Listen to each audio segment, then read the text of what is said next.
రానున్న లోక్సభ ఎన్నికలకు తెలంగాణ కాంగ్రెస్ పార్టీ నియోజకవర్గ ఇన్ఛార్జీలను ప్రకటించింది. రాష్ట్రంలోని 17 లోక్సభ నియోజకవర్గాలకు ఆ పార్టీ ఇన్ఛార్జీలను నియమించింది.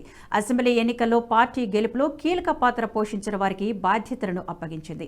ముఖ్యమంత్రి రేవంత్ రెడ్డి సహా పలువురు మంత్రులకు బాధ్యతలు అప్పగించారు.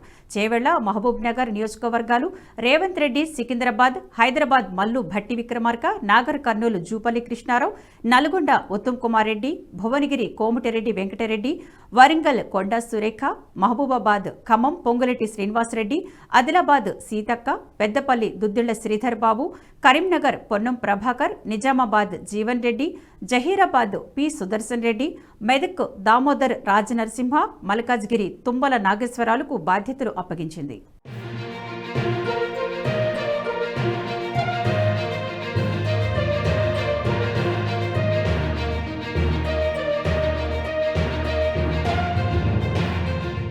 ఈ వీడియో మీకు నచ్చినట్టయితే లైక్ చేయండి, 10 మందికి షేర్ చేయండి. అలాగే కామెంట్ల రూపంలో మీ అభిప్రాయాలను మాతో పంచుకోండి. Nationalist hub group of channels ను సబ్స్క్రైబ్ చేసుకుని తెలుగునాట జాతీయవాద జర్నలిజాన్ని ప్రోత్సహించండి. ఈ వీడియో కింద ఉన్న బెల్ ఐకాన్ పై క్లిక్ చేయడం మర్చిపోవద్దు.